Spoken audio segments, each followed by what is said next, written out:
प्रिय भक्तजनों, अब सुनते हैं संतोषी माता व्रत की विधि एवं कथा। विधि।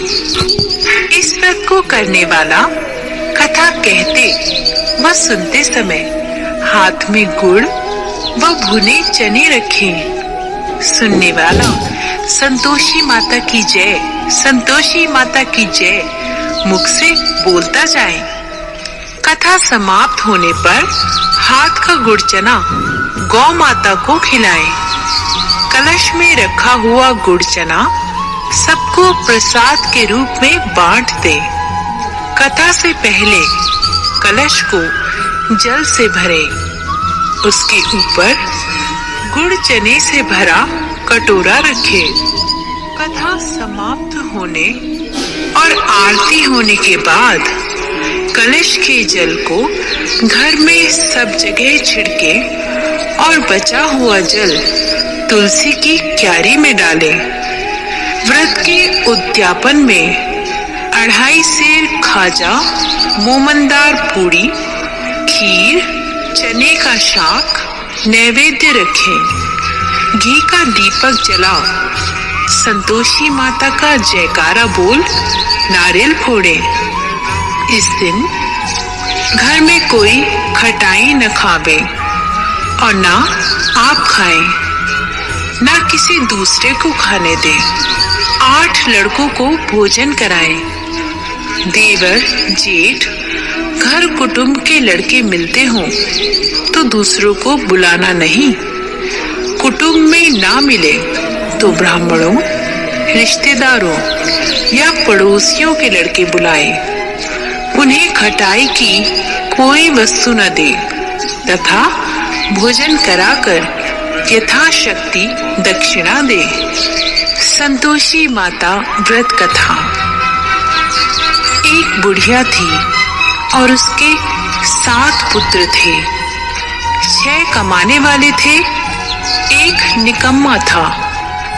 बुढ़िया माँ 6 पुत्रों की रसोई बनाती, भोजन कराती और पीछे से जो कुछ बचता सो 7वें को दे देती।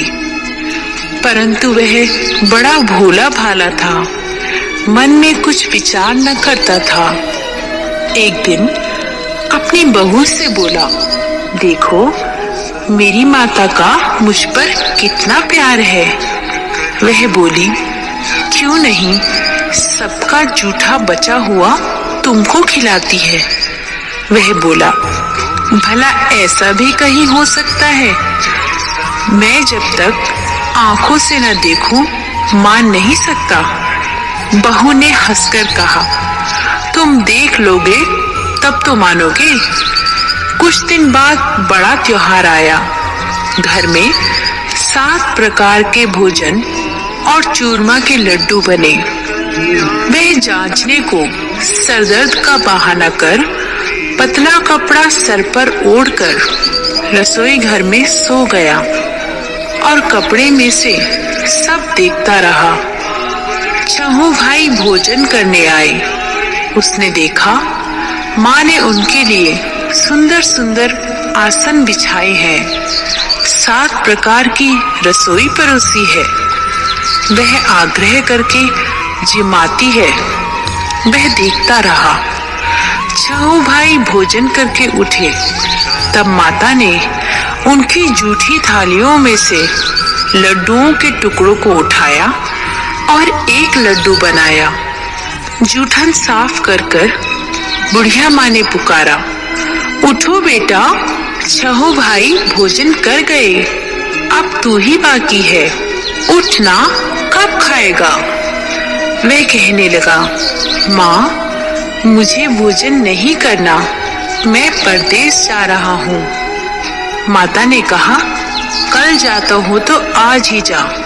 वह बोला, हाँ हाँ आज ही जा रहा हूँ। यह कहकर वह घर से निकल गया। चलते समय बहू की याद आई। वह गौशाला में उपले थाप रही थी। वहीं जाकर उससे बोला, हम जावे परदेस को, आवेंगे कुछ काल, तुम रहियो संतोष से धर्म आपनो पाल।